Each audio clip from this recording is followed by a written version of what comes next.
Ok. Estão dando continuidade aí às apresentações. Vai mudar um pouquinho de escopo. Na verdade já mudou anteriormente com a paleontologia. Agora vai caminhar um pouquinho para o lado da genética.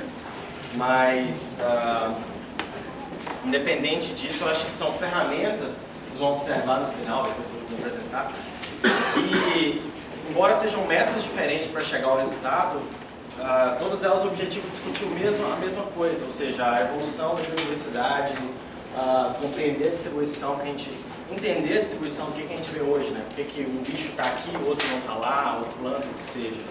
Então são maneiras distintas para poder entender os processos que levaram à diversificação. Sou professor recém-contratado aqui no Instituto, tem uns 2 meses, está aqui, o Ricardo já tinha falado, né? A gente está ficando lá no museu.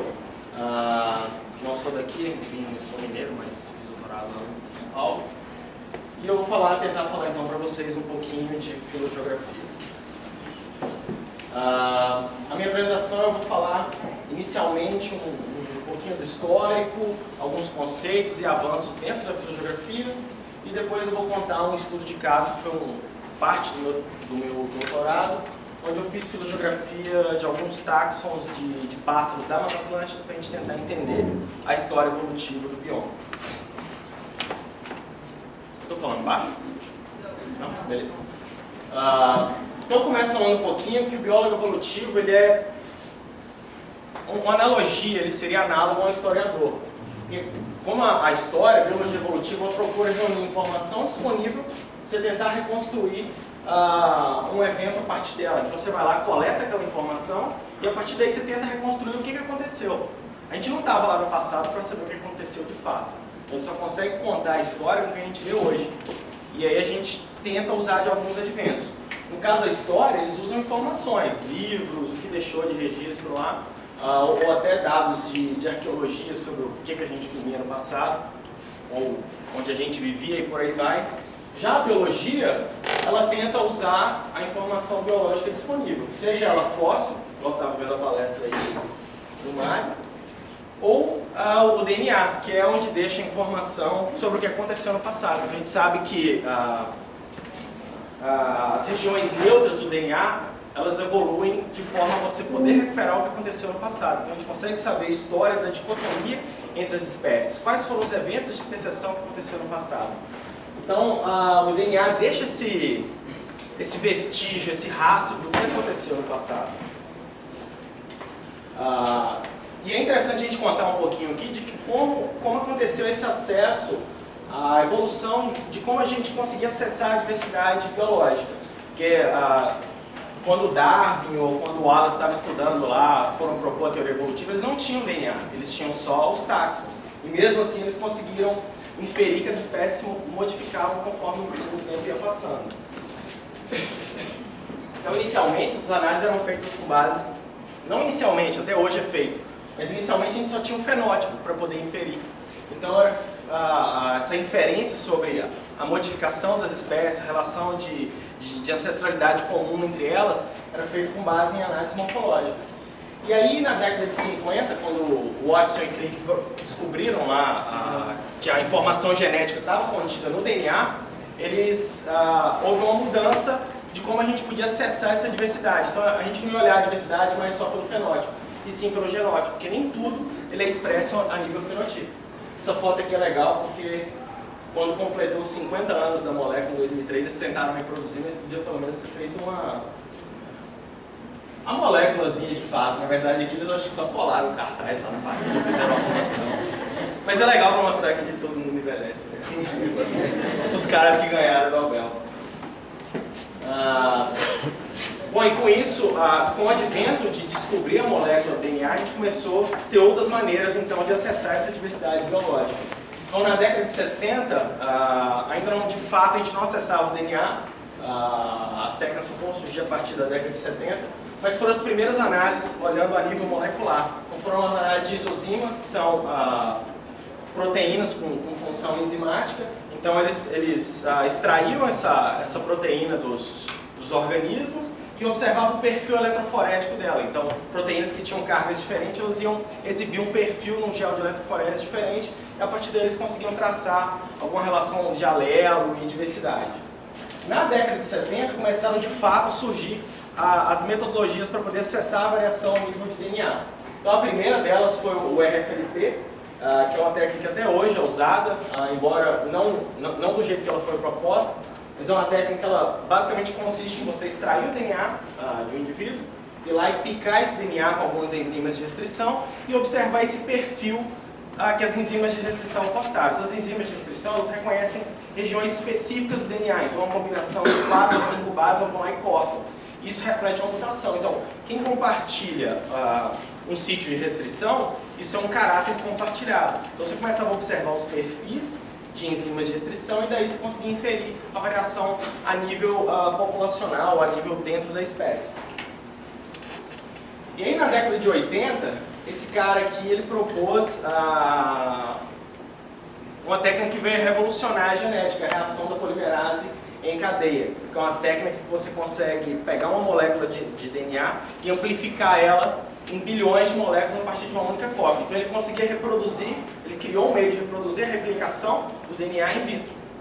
E na época, ele não tinha descoberto ainda essa enzima TAC polimerase, vou explicar rapidinho, mas isso era feito com enzimas de Escherichia coli.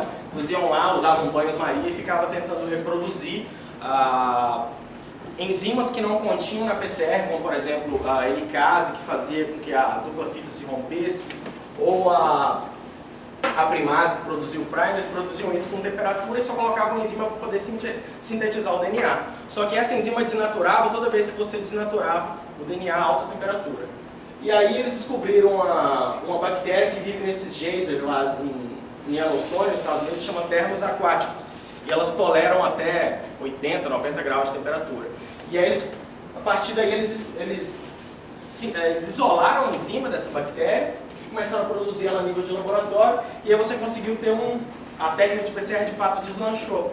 Porque você não precisava toda vez repor a polimerase a cada ciclo de desnaturação dela, a cada ciclo de separar a molécula. E aí fez com que essa técnica revolucionasse todo o método de acesso ao DNA. Porque imagina você observar uma fita microscópica que você não consegue nem ver a nível microscópico, de fato, ou você ter várias cópias dela para você, de fato, conseguir enxergar a variação. Aí eu acho que ele ganhou o prêmio Nobel no fim da década de 90 e no começo da década de 2000. Bom, e com isso, com o surgimento da PCR, você foi tendo as outras técnicas que foram surgindo a partir dela. Então, conforme você tinha o PCR, você começou a ter técnicas para conseguir medir a variação genética com base no polimorfismo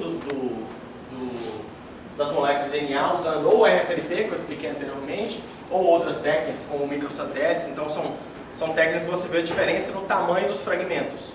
E isso está relacionado à variação alélica e assim por diante. E veio o surgimento do sequenciamento, que foi uma técnica desenvolvida pelo Sanger no fim da década de 70, onde permite que você conheça de fato a sequência de base do DNA. E essa técnica veio durante uns 20, 30 anos aí, se desenvolvendo, e no comecinho dos anos 2000 ela se tornou popular porque ela barateou muito o preço de fazer o sequenciamento e ela se tornou automática. Então eles conseguiram desenvolver um método onde você marcava as bases lá com didesoxi, com algumas fluorescências, e você conseguia reproduzir isso num único tubo e, a partir do momento que o laser lia a fluorescência, você conseguia obter a sequência de DNA. E aí, a partir da década de 2000, esses estudos, onde você podia acessar o genoma, eles explodiram, então, hoje, como a coqueluche do momento, digamos assim. Mas então, eu falei um pouquinho de como esse acesso à informação genética veio evoluindo com o tempo, mas o que mudou de fato, né? O que isso veio contribuir para mim? Aí eu coloquei essa pergunta aqui, será que existe de fato essa questão de moléculas versus morfologia? Eu acho que não. A molécula ela só veio trazer de fato uma variação que a nível morfológico eu não conseguia ver. Então imagine que eu estou num processo de especiação. É muito fácil com a morfologia observar a diferença entre gêneros, ou até mesmo em algumas espécies. Mas quando eu começo a descer num nível muito baixo, dentro da espécie, ou espécies que divergiram há muito pouco tempo, essa variação morfológica não é tão clara. Ou até mesmo em casos onde a divergência aconteceu, mas eu tenho uma pressão seletiva muito forte para que o bicho não mude a morfologia. Então, de fato, eu acho que não existe essa questão de moléculas versus morfologia. São só marcadores diferentes para você entender processos evolutivos diferentes. E na verdade, quando você consegue fazer uma junção dos dois, você consegue entender de uma maneira muito mais clara como é o processo evolutivo. Então imagine aqui um exemplo desse passarinho aqui, é uma espécie que ocorre ao longo da Mata Atlântica. Aí se eu fosse lá e medisse esse bicho, medisse o bico dele, medisse a asa, o tarsinho lá, e tirasse várias medidas, fizesse uma análise multivariada disso e olhasse lá para os componentes principais, eu não conseguiria ver clusters nenhum, não conseguiria ver nenhuma variação. Porque dentro dessa espécie ainda não houve evolução morfológica. Porém, se eu for lá e sequenciar uma região do genoma desse bicho, algum gene específico, eu vou lá e consigo ver alguma variação. Então, você vai lá e consegue ver aqui, ó, que está marcado o estado. Então, imagine os bichos da Bahia, nesse sítio específico aqui, eles têm uma mutação de um A para um G, embora tenha um outro bicho aqui de São Paulo. Então, algumas variações nesse sítio que ele recupera bem na separação da população da Bahia em relação aos outros. Vocês conseguem ver que o DNA ele consegue, como eu estou de fato olhando para um genótipo, que não expressa no fenótipo, eu consigo ver uma variação numa escala muito mais fina que eu não conseguiria ver se eu estivesse olhando só para a morfologia. E com isso tudo, veio deslanchar a disciplina filogeografia, que foi proposta aqui pelo Waves no final da década de 80, mas ele veio trabalhando com isso muito antes. Então o primeiro trabalho ele foi publicar no finzinho da década de 70, ali, ele estudava alguns peixes e alguns mamíferos lá da América do Norte, usando principalmente a RFNP, aquelas enzimas de restrição que eu falei anteriormente, e isso veio fazer com que ele observasse que as espécies elas exibiam uma variação intraespecífica, que a gente não conseguia ver a nível de fenótipo. E aí, em 87, ele veio publicar esse paper, e ele chama aqui de filogeografia intraespecífica, na verdade fazendo o DNA mitocondrial fazendo uma ponte entre a genética de populações e sistemática. E em 2000 ele publica esse livro, Phylogeography, que acho que deve ter sido a principal contribuição para a filogeografia desde então. Se a gente for definir a filogeografia com base lá no Waves, é uma ciência que ela estuda os princípios e os processos que governam a distribuição geográfica de linhagens intraespecíficas ou de espécies próximas, e isso baseado na distribuição espacial dessas genealogias gênicas, ou seja, são estudos microevolutivos. Mas o que isso quer dizer de fato na prática, né?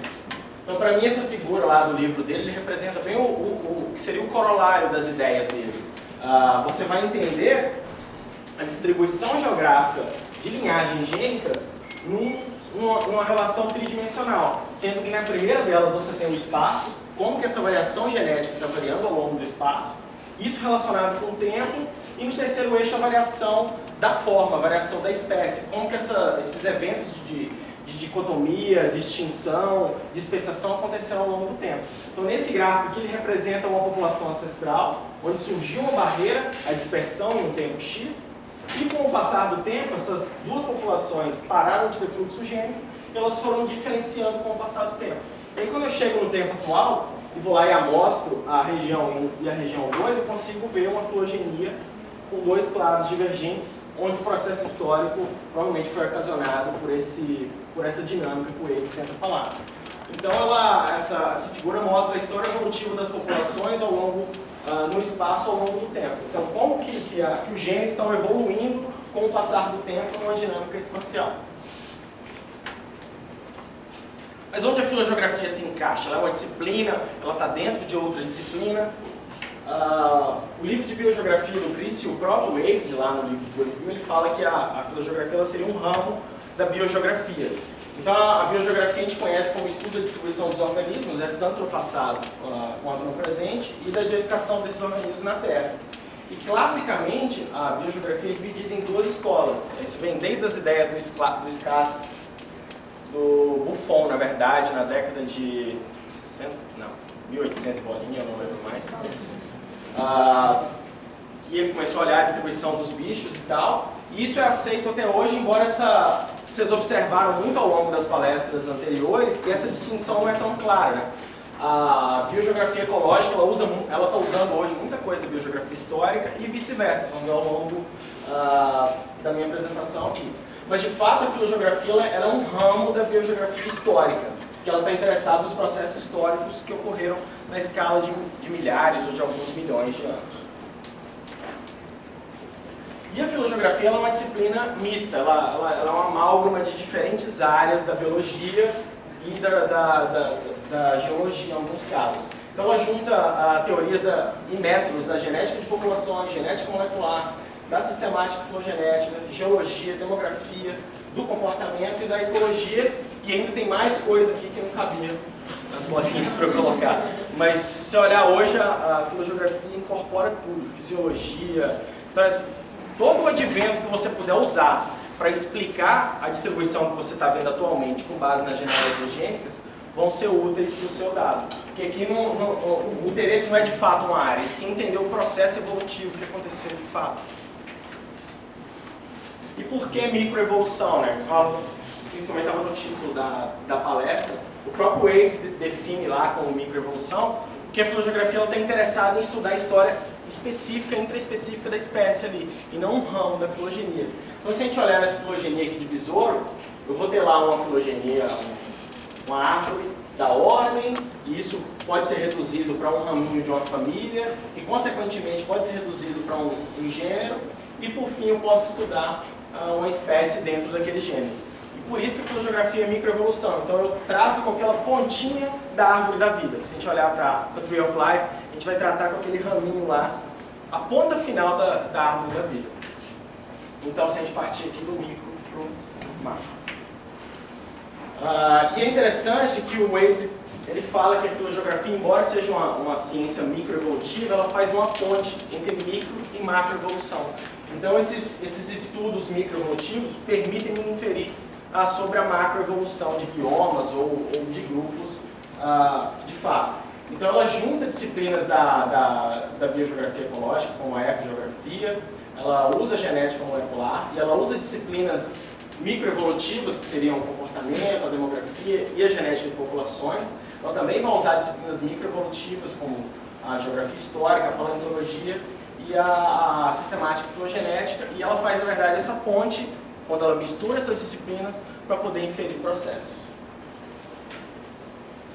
E, embora ela seja uma ciência jovem, uma escola jovem, ela teve um sucesso muito grande. Eu diria que deve ser um dos ramos mais bem-sucedidos da biologia.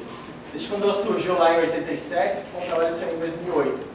O número de publicações ele aumentou exponencialmente e as citações desses artigos também aumentaram exponencialmente.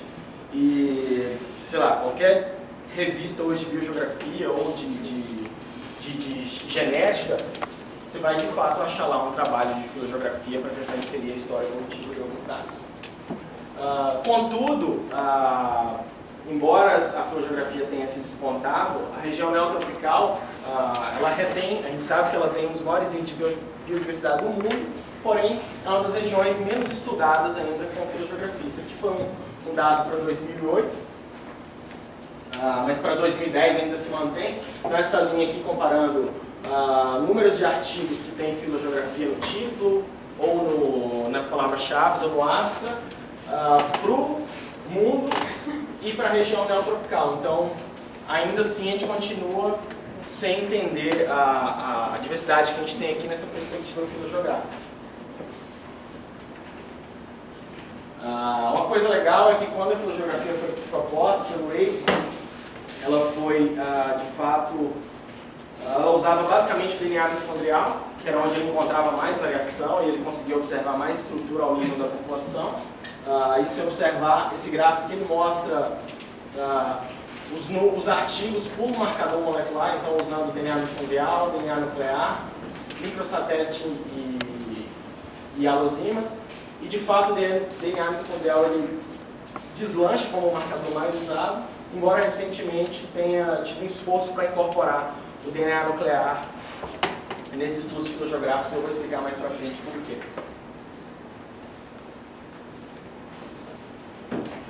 Por que o Waves usou o DNA mitocondrial? Por que ele foi a molécula ideal para ele poder explicar essa variação dentro da espécie? Tem alguns conceitos aqui que são da biologia molecular e da genética de populações, mas de fato ele é uma herança matrilinear, então só as fêmeas passam ele para frente. Isso aqui eu estou falando no caso de animal, não de planta. Só as fêmeas passam essa molécula para frente, então só as fêmeas têm capacidade de passar esse alelo para a próxima geração, esse haploide, no caso do DNA mitocondrial. É uma molécula que não tem recombinação, porque porque a recombinação ela vai embaralhar as histórias evolutivas. Então, se você tem os genes evoluindo independentemente, em algum momento você sofre uma recombinação, você mistura as histórias. Então, isso não recupera a história evolutiva que eu queria.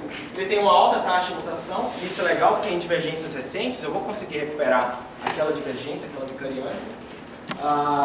Ela tem muitas cópias por célula, então você tem muitas mitocôndrias por célula. E aí imagine que em organismos onde a extração de DNA é difícil, eu consigo extrair o DNA mitocondrial muito mais fácil que o nuclear, pelo fato de ter muita cópia por uma célula. E além disso, ele é haploide, ele tem um tamanho efetivo reduzido. E quando eu combino essa haploidia dele com a herança matrilinear, ele faz com que o tamanho efetivo do DNA mitocondrial numa população seja 4 vezes menor do que o tamanho efetivo do DNA nuclear. Por quê? Primeiro, só as fêmeas vão passar ali para frente, então numa espécie onde eu tenho a igualdade do sexo, eu tenho 50% de macho e 50% de fêmea, só metade da população vai passar aquele alelo para a próxima geração.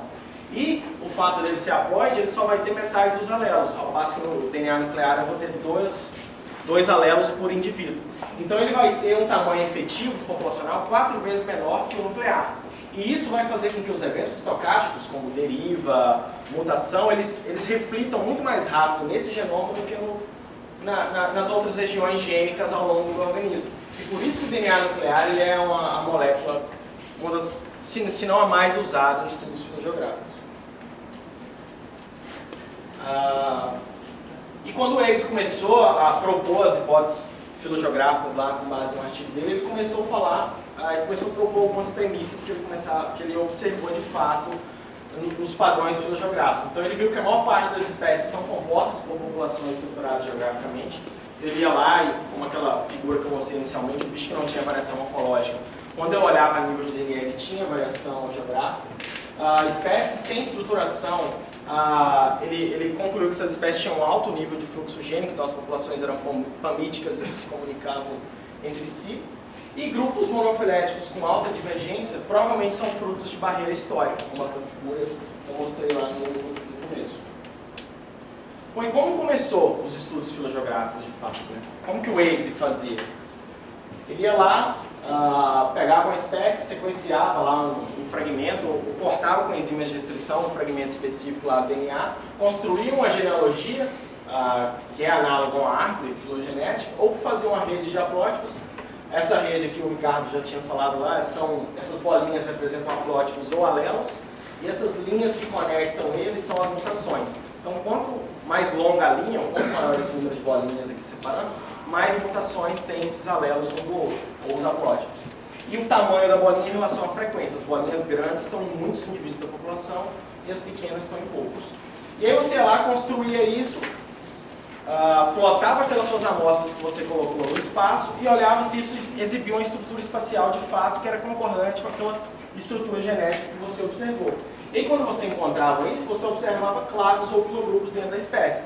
E a partir disso, você fazia inferências sobre qual evento separou essas duas populações no passado. Então, se eu tenho hoje 2 clados, com essa configuração de distribuição, que levou à separação desses organismos no passado. Então, a filogeografia começou assim, e aí ela foi evoluindo com o passar do tempo. Então, ela inicialmente era essencialmente descritiva. Você ia lá fazer uma rede de haplótipos, identificava esses haplótipos em um mapa, a distribuição geográfica deles, classificava o padrão de estrutura genética, você tentava considerar alguma informação histórica, se tinha uma barreira, alguma coisa ali que levou a vicariância desse grupo, e tentava procurar concordância de padrões entre diferentes espécies, que seria de fato uma réplica do que aconteceu. Então, se eu tinha 2, 3 organismos mostrando a mesma genealogia, com a mesma distribuição espacial, eu tinha um forte indício que um evento histórico ele atuou naquela região ali, porque diferentes espécies mostram padrões congruentes. E aí tem uma figura aqui para explicar isso. Então, de fato, eu ia lá, sequenciava um gene para uma espécie e observava 2 clados, então eram clados fortemente suportados. Isso indicava de fato uma barreira histórica para mim. Quando eu sequenciava diferentes regiões gênicas, isso refletia de fato que isso se repetia ao longo do genoma, então eu tinha diferentes regiões que sofreram o mesmo processo demográfico no genoma. Isso era indicativo para mim que essa barreira geográfica existiu de fato. Quando eu tinha mais de uma espécie, então ela seria uma réplica daquele padrão histórico.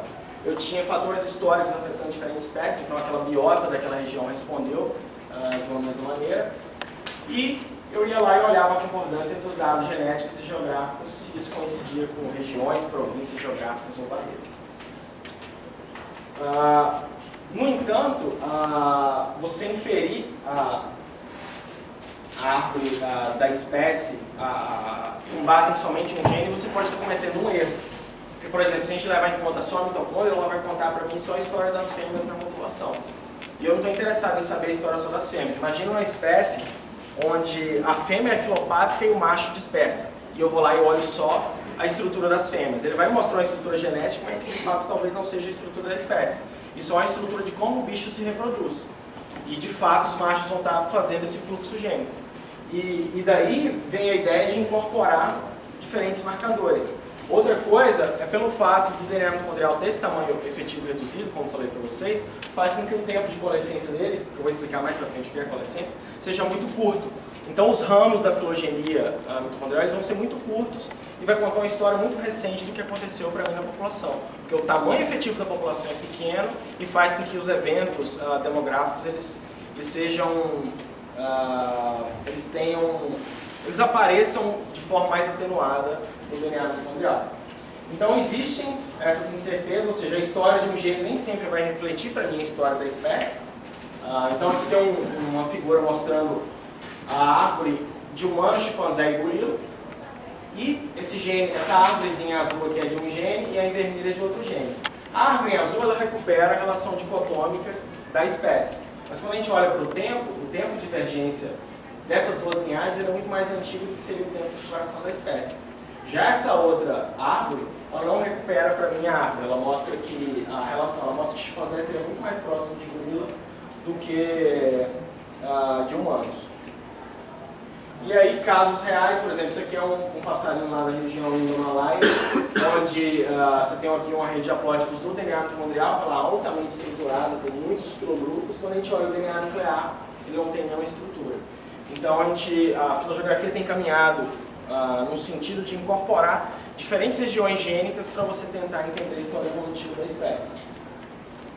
Bom, e com isso, a filogeografia evoluiu, então ela deixou, atualmente ela não é uma ciência só de você ir lá amostrar um bicho no espaço, sequenciar aquele gene, botar aquelas amostras no espaço e ver qual é a distribuição dessa genealogia gênica. Ela tem incorporado outras disciplinas para você tentar entender o padrão histórico. Então ela tem incorporado a teoria da coalescência, essa questão de multilocos, então a combinação de genes mitocondriais com nucleares. Ela tem caminhado também para fazer mais estudos comparados, então eu tenho um estudo comparativo com diferentes organismos que têm distribuições similares, para daí eu ter réplicas daquele mesmo padrão. Ou a filogeografia estatística, que é uma filogeografia que te permite fazer testes de hipóteses, então eu consigo simular o cenário que aconteceu no passado e ver qual a probabilidade dele se ajustar aos meus dados, vou mostrar mais para frente. E a paleomodelagem, que foi mostrado anteriormente. Então a teoria da coalescência é um método matemático da genética de populações e ela permite com que eu consiga inferir a história demográfica da espécie.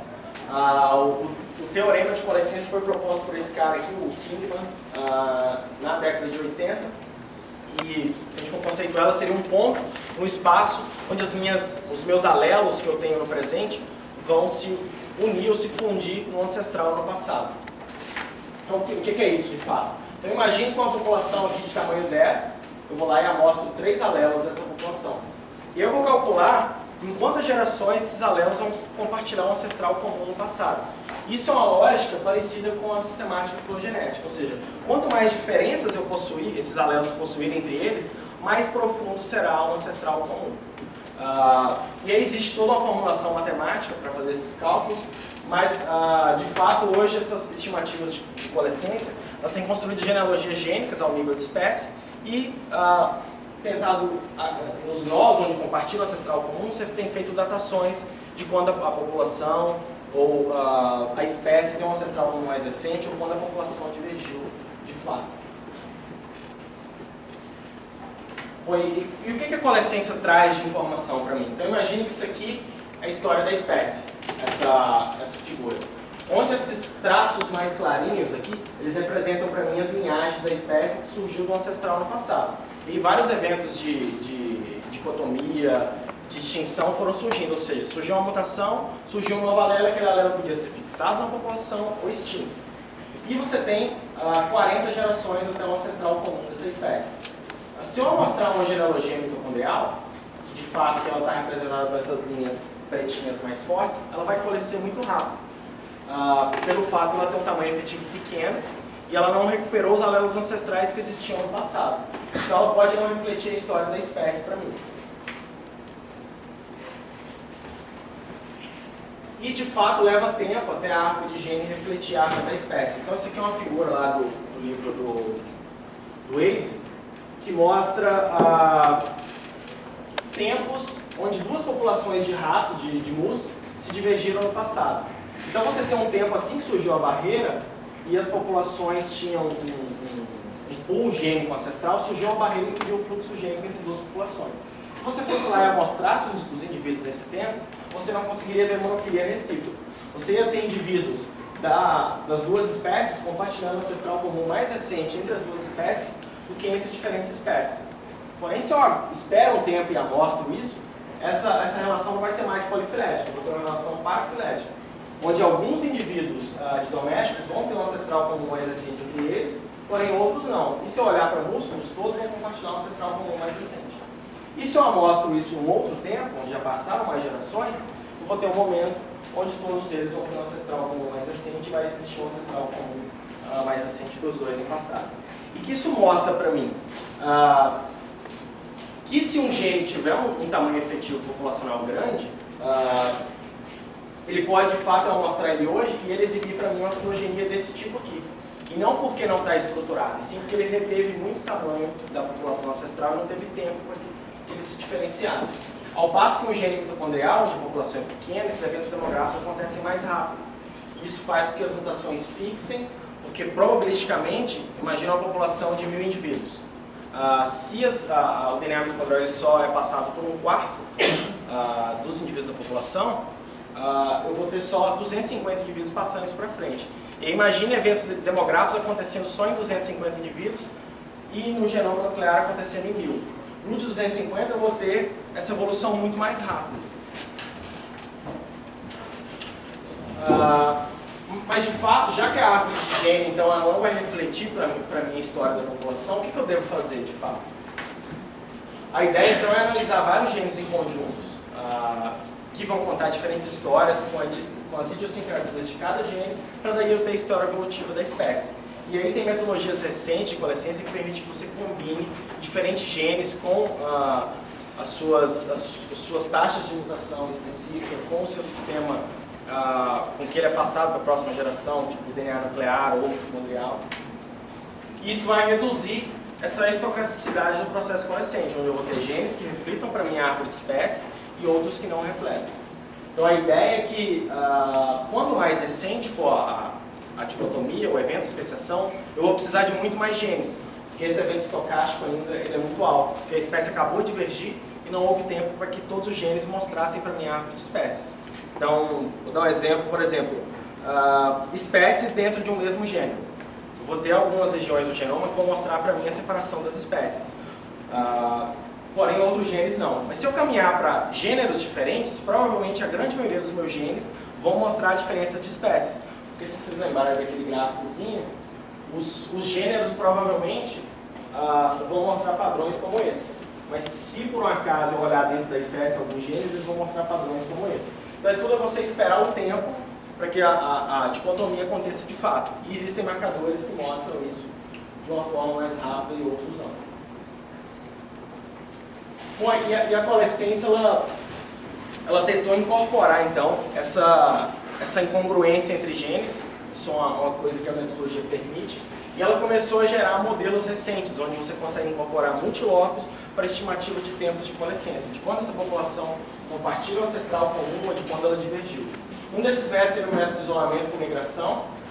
Nesse método aqui ele consegue medir quando que as populações se divergiram e ele assume que durante o processo de divergência houve fluxo gênico. entre essas espécies. Então imagine uma barreira que ela é permeável ou uma barreira que ela não é constante ao longo do tempo. Imagine uma especiação que aconteceu por refúgio, por exemplo. A gente teve vários máximos glaciais ao longo do Pleistoceno. Então toda vez que tinha um máximo glacial, essa população se separava em duas. Porém, quando você acabava esse glacial e ia para o interglacial, onde essa população estava em contato, esse fluxo gênico acontecia. E isso veio deixando marcas ao longo do genoma da espécie. E esses métodos permitem que você estime esse fluxo gênico ao longo do processo de especiação, e isso também interfere no processo de quando essas espécies divergiram. Porque toda vez que tinha um fluxo gênico, essa divergência reduzia, porque você inseria alelos de uma espécie na outra e vice-versa. Uma outra metodologia recente também, que combina vários genes, são essas análises de skyline plot. A mesma coisa, você faz a coalescência de diferentes genes, e ela é uma metodologia legal, que ela te permite inferir